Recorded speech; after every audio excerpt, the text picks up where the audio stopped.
Hill Zone and Chemical Plant. Oh god. That's not the kind of reaction I want to have to just thinking about these stages, but we are here. So, they've recently been advertising a Sonic and Burger King cross-promotion, and my first thought was, ooh, Super Shadow, okay, that's a new render, that's cool. But my second thought was, Chemical Plant again? Fireman!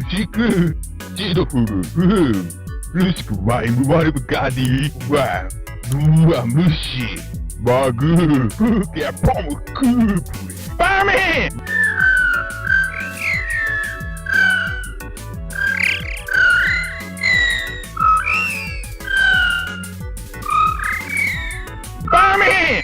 Over the past 10 years, Sonic games have showed a continued interest in revisiting locations from the original Sonic games, mainly the original trilogy. This resurgence of these OG locations began in Sonic Generations, which released in 2011. Prior to Sonic Generations, there was a growing sentiment that classic Sonic fans were being underrepresented with the Sonic the Hedgehog franchise. That Sonic needed to return to his roots, whether it was returning to the 2D style of gameplay, as was much hyped up for Sonic the Hedgehog 4, all the way back in 2010. And I mean, between Sonic Unleashed and Sonic Generations, we were also seeing a gradual reliance on 2D as well, particularly with Sonic Colors, or just seeing more elements of the classic Sonic games making their way back into the franchise, as there was no modern and classic Sonic split at this time. It was all just Sonic to all intents and purposes, with a lot of people feeling that the Sonic that was current then was perhaps just a little too far of a cry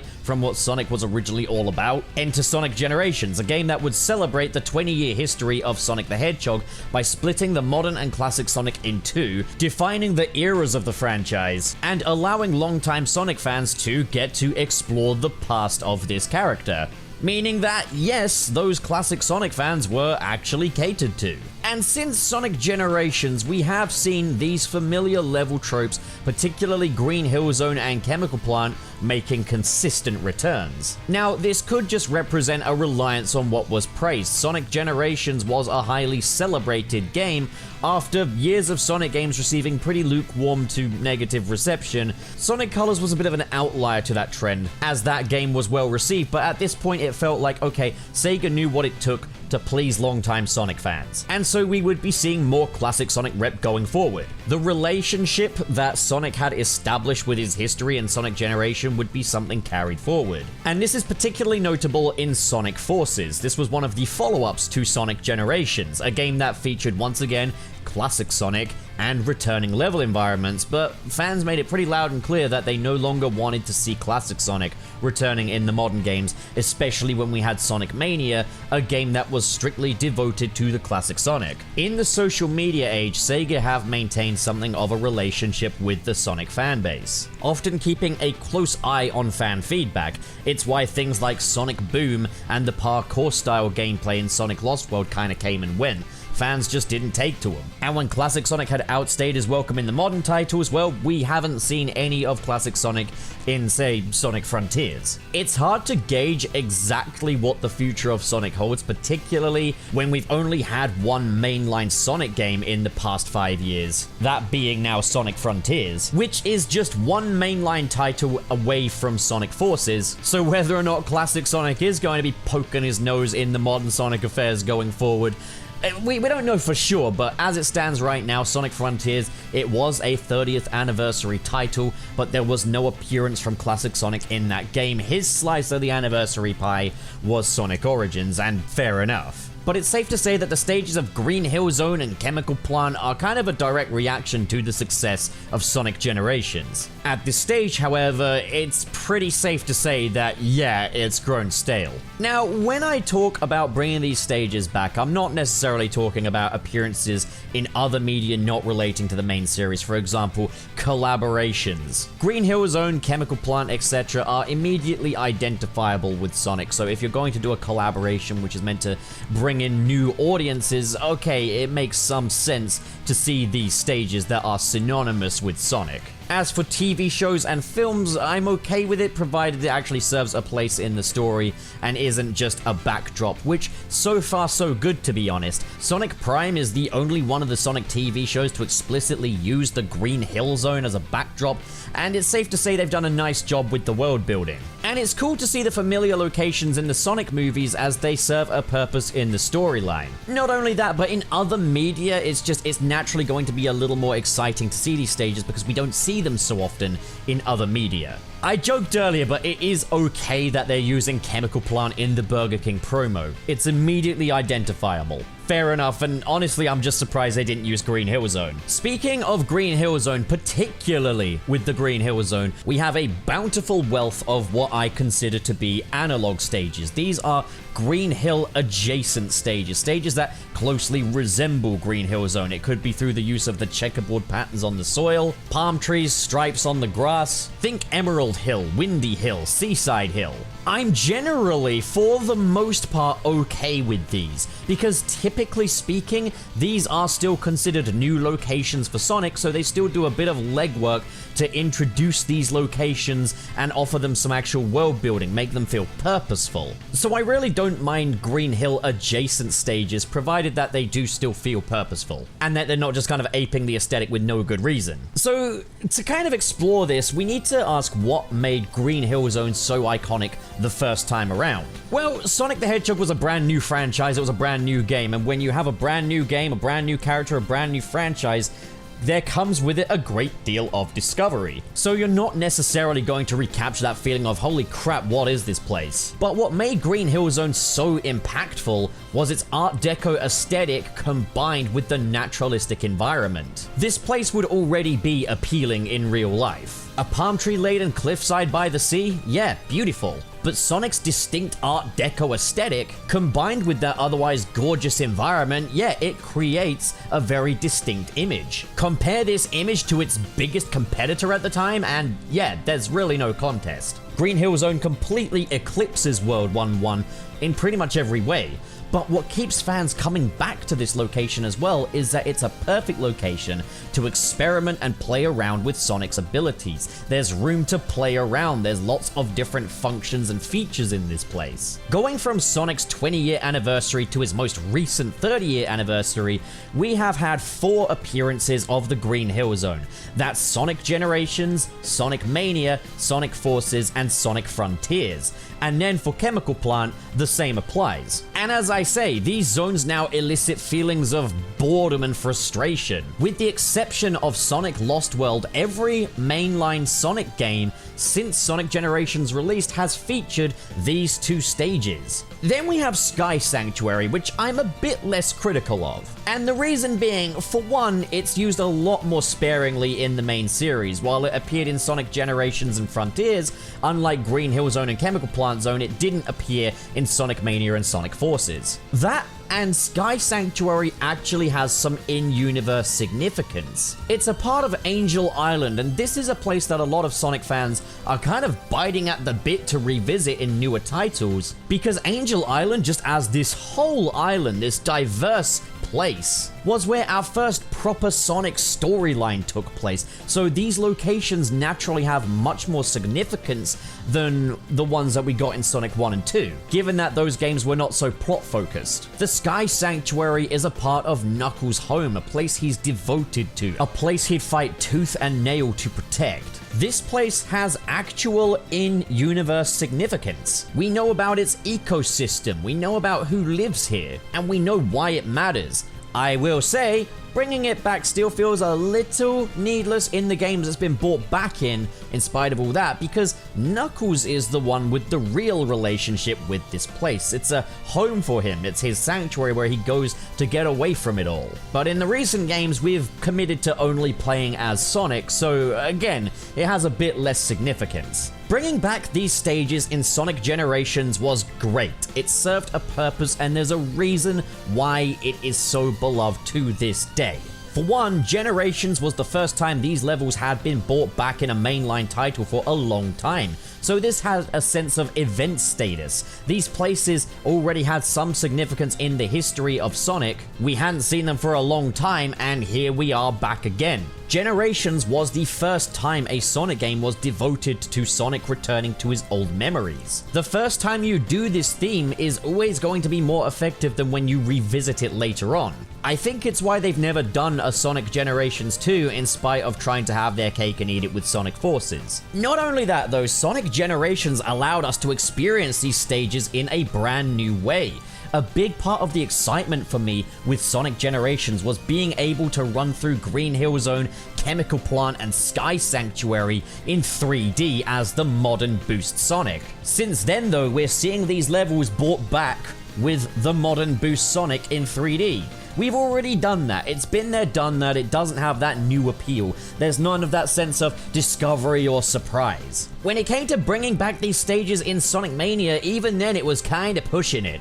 Mania was all about celebrating defining moments in the classic age, but with new twists. It would subvert the experience with radically different second acts, showcasing an evolution and offering a completely new gameplay experience, even down to aesthetics as well. Act 2 of Green Hill Zone in Sonic Mania is a drastic departure from the classic Green Hill Zone that we know and love, and the same absolutely applies to Chemical Plant. However, Green Hill Zone and Chemical Plant weren't necessarily the problem with this game. Now don't get me wrong, I love Sonic Mania, but I would have loved it a whole lot more if the game had fully committed to brand new levels, of which we actually had 4 in a game that had a lot of returning levels. Sonic Mania should have just been a brand new game altogether, but for what they did with this celebration of defining landmarks in Sonic history, fair enough, it was well done. With Sonic Forces, there's really not much of an excuse, and I just have to ask why.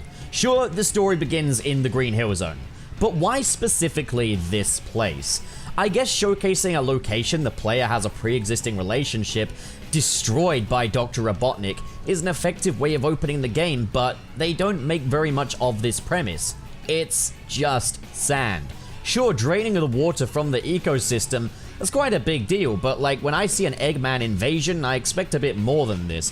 Where's the flames? Where's the destruction? Where's the military bases? The concept art looked 10 times better, and yeah, I think this would have absolutely justified bringing back the Green Hill Zone for this game. But then we come to the Chemical Plant, and again, I don't get why. What role does it play in this story? At what point does anyone in this story use chemicals? If Eggman had like a chemical weapon, I could kind of understand it, but why is it here? Okay, there's a launch base, but why? Why is there a launch base in the Chemical Plant? Why not just use the launch base zone from Sonic the Hedgehog 3, a stage that hasn't yet been brought back in 3D? That would be 10 times cooler to see. In fact, given that the launch base zone has a lot of pipes, you could probably reuse a lot of Chemical Plant assets, recolor them, do whatever you gotta do to create the launch base zone, which would just be 10 times cooler. Alas, it's the Chemical Plant for some reason.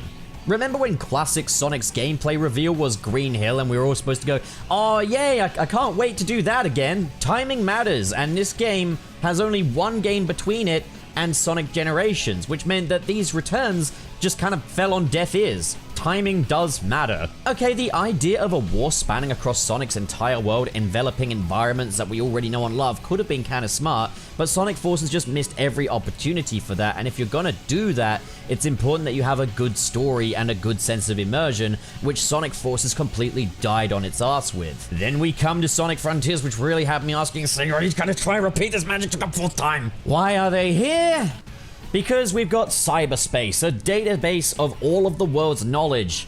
Yet all we experience of that amazing concept are 4 locations. These being extrapolated from Sonic's memories. Now, I feel like if I was at the business meeting and I had any kind of say, the second someone brings up Sonic's memories, I should be, shoot that down. No, not that again. We don't need another excuse to bring back the levels. Let's just not do it. Like, the idea of Sonic entering this massive, pretty much online database of the entire world's knowledge extrapolated from everyone's memories could be such a cool idea. That's in-universe, a really neat concept. And all we do with it is use it as an excuse to bring back existing levels that we saw in the past. Woo!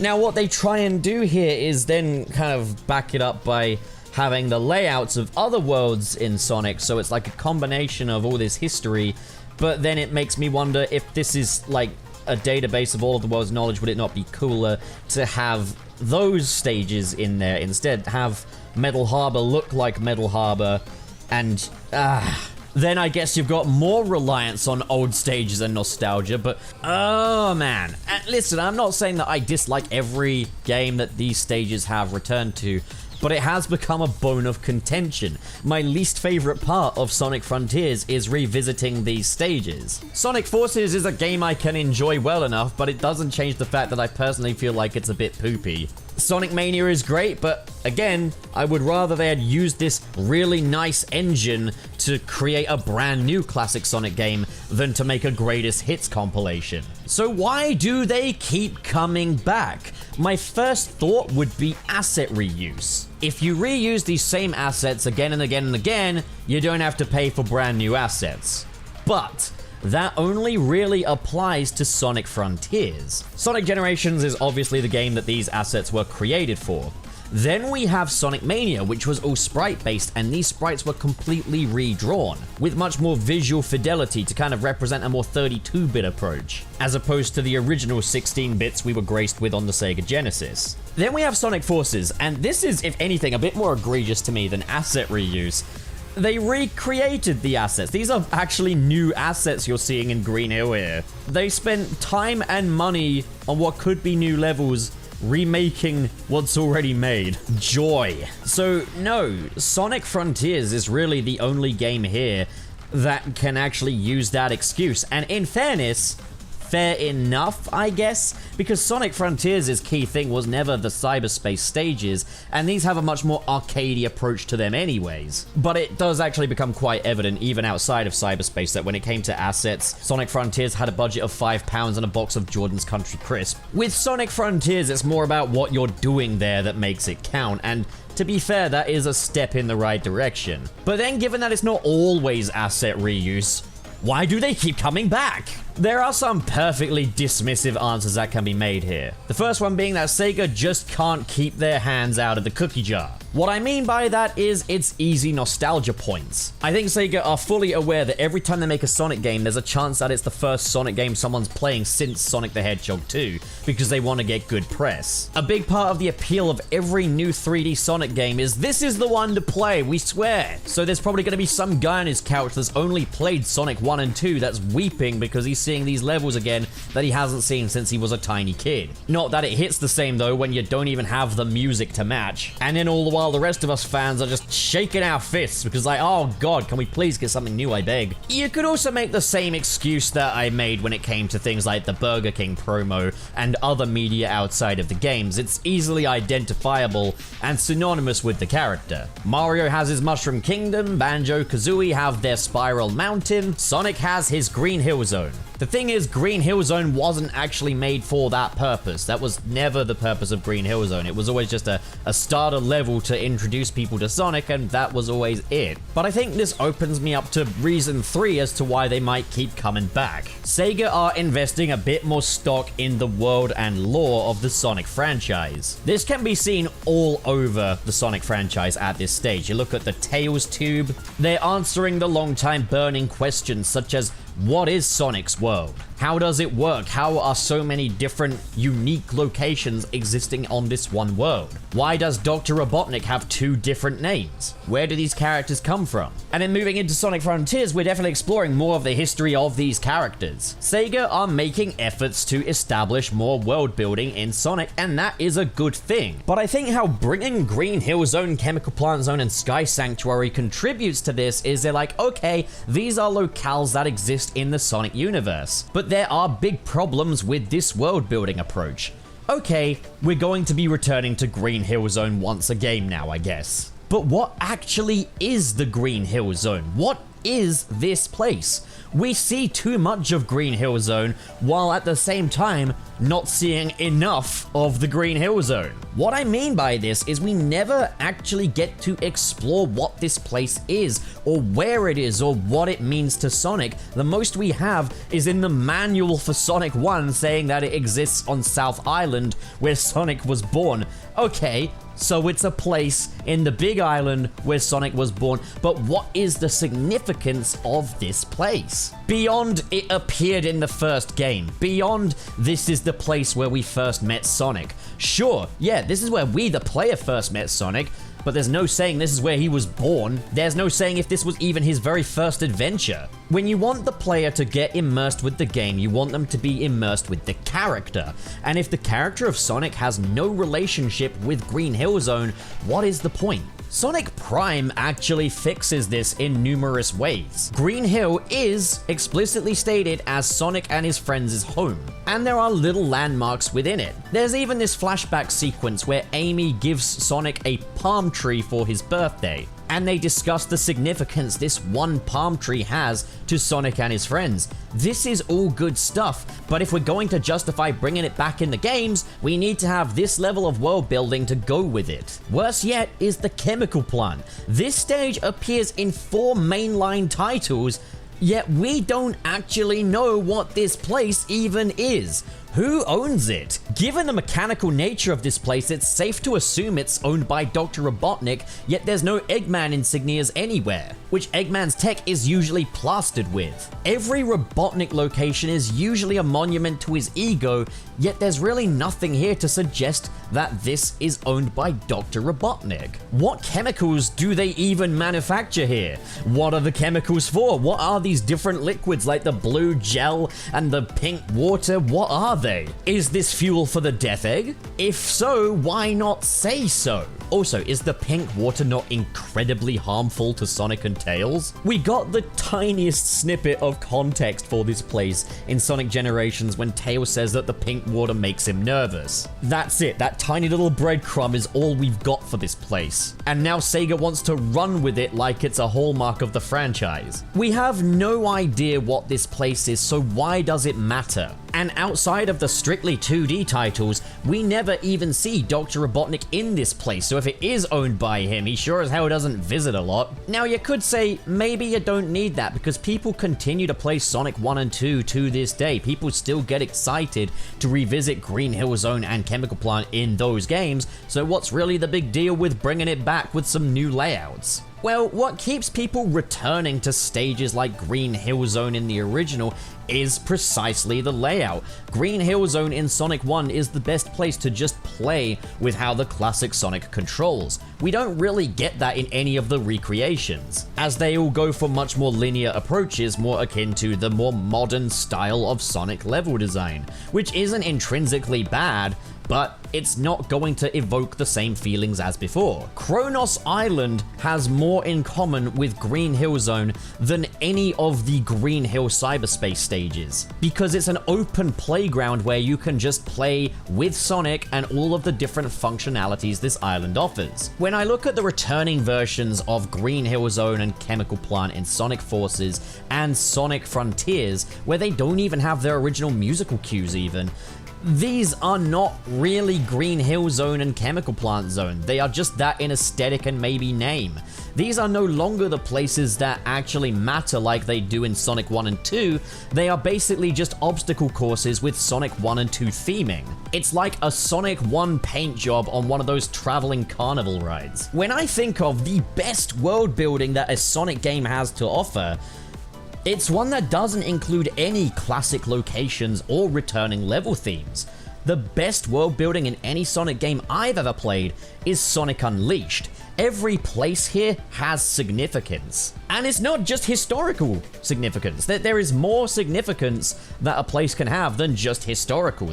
There is more meaning a location can have than just, hey, I know that place. For one, when we run through these stages, they are not just one thing, just one aesthetic. Let's look at Windmill Isle. In our first act, we're just running through a field with windmills around the place. In the second, we're tearing our way through the town.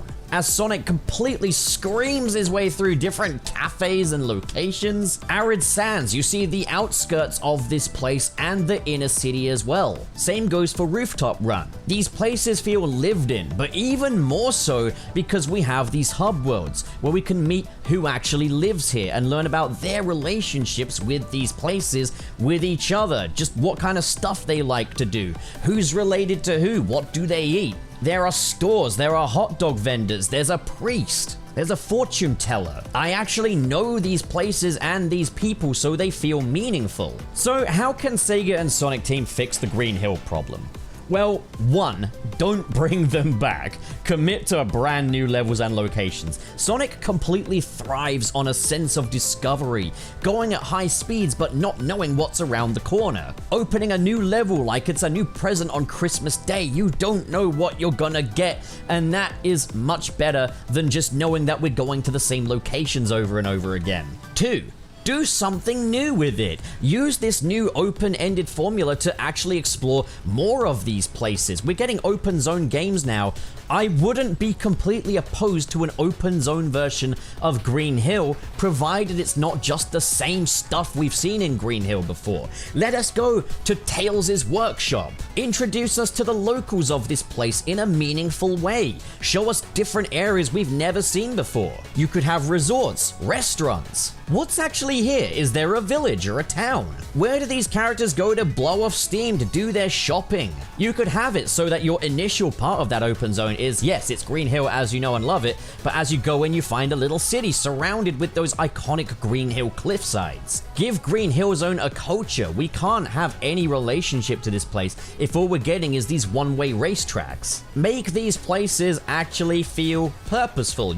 For example, you could have Eggman creating a new weapon that relies on chemicals, or maybe he's trying to fuel a new device, so Sonic has to shut down the chemical plant. Establish who actually owns this place, what its function in Sonic's world is. But idea number 3 is that you bring them back purely in the story, so they could appear in certain cutscenes, but you don't actually get to go there. I wouldn't be opposed to this. You could have like the opening cutscene takes place in Green Hill Zone. It's Sonic's home. He gets up in the morning. Adventure awaits. You see him speed out of the Green Hill Zone and into the next place. This is a way that would allow Green Hill Zone to be a vehicle for world building without it being necessarily a major component in the gameplay, which is, I think, what most of us are tired of at this point. When talking about cyberspace, Takeshi Iizuka referred to it as a nostalgic component. But Sonic can perfectly easily evoke nostalgia without classic elements. I've said before that I played Sonic 1 and 2 when I was a tiny kid, and I played Sonic Unleashed when I was a teenager, and that was it for a long time. But Sonic Unleashed was a nostalgic experience for me, in spite of the fact that there's no pre-existing levels, no classic Sonic, simply because I was playing a Sonic game.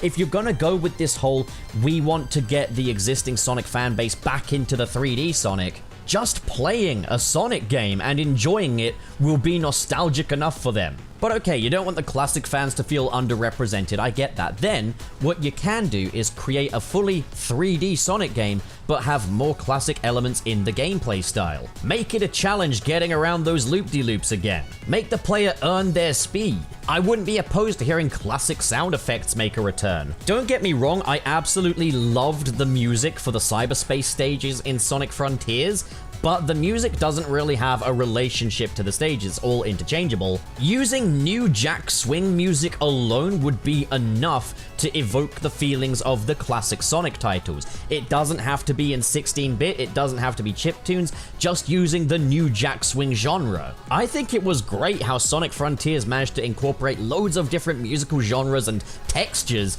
into the game. But if you want a nostalgic component, don't bring back existing levels or classic Sonic or anything stupid like that. Bring new Jack Swing back into the mix, but create brand new songs in that genre. You can get nostalgic feelings out of your fans without getting on your hands and knees and begging for it by throwing Green Hill Zone, Chemical Plant Zone, and Sky Sanctuary Zone at them. Because at this point, I think even classic Sonic fans are sick of seeing these level themes now. Nostalgic is more how these levels make us feel than what they actually are. And I think that's something Sega needs to understand before trying to introduce more nostalgic components to the Sonic titles. So for the next game, I think staying true to the open zone formula that Sonic Frontiers laid down is an absolute must. I think that was a fantastic structure, easily the best structure a Sonic game has ever had. But let's think a little more about what a classic Sonic game feels like, what a classic Sonic game sounds like, what feelings they evoke, and why they're important. If you take the Frontiers structure, but have that classic Sonic feeling, then I think we're really onto something. But ultimately, I'm just talking about doing this on Sega's own terms. If they want that nostalgic element for the classic fans in there, I think that's the way to do it. Keep it strictly 3D. I think, you know, even classic Sonic fans are opposed to constantly relying on the 2D. That doesn't mean to say, like, you know, don't make any more 2D Sonic games. I think there should be 2D games and 3D games, but, like, don't put too much 2D in the 3D. I look at Forces and I look at Frontiers and look at a lot of Sonic games, I just think, you got 2D in my 3D. Why did you do this? Moving left and right isn't nostalgic. It's really more just music, the way locations look, the atmosphere. But also, I would absolutely be game for Sonic to have more of a momentum-based gameplay as well, just in his movement.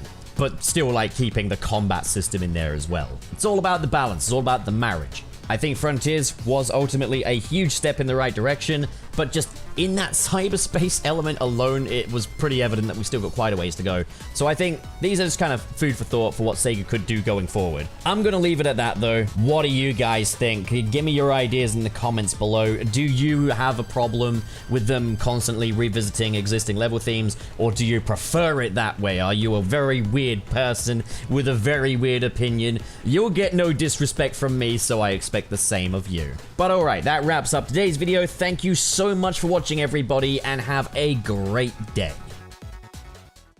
I say, you've made it to the end of the video! Congrats! No, but seriously, thanks a bunch for watching. And just now, I'll be extending a special thanks to the patrons in the $10 tier, who are Adam Myers, Ken K, Legendary Ray Ray, Mr. SP, Sergio, That Jordo, and Where's Arnold? What an amazing and generous bunch of people. Thank you guys so much for your support. And if you want to join the ranks of these amazing people right here, the link to my Patreon is in the description below. Guys, these are not the easiest times in the world financially, so every little bit you folks are donating is doing wonders. I really would love to be able to do YouTube as a proper fully fledged career someday. It might just be a pipe dream, but maybe you guys can prove some people wrong. But of course, if donations aren't your thing, then, well, it means plenty to me that you just hit that cute little subscribe button over there. I didn't mean hit that way. Well, that's me done for the day. Thanks a whole bunch for your support, and have a fantastic day.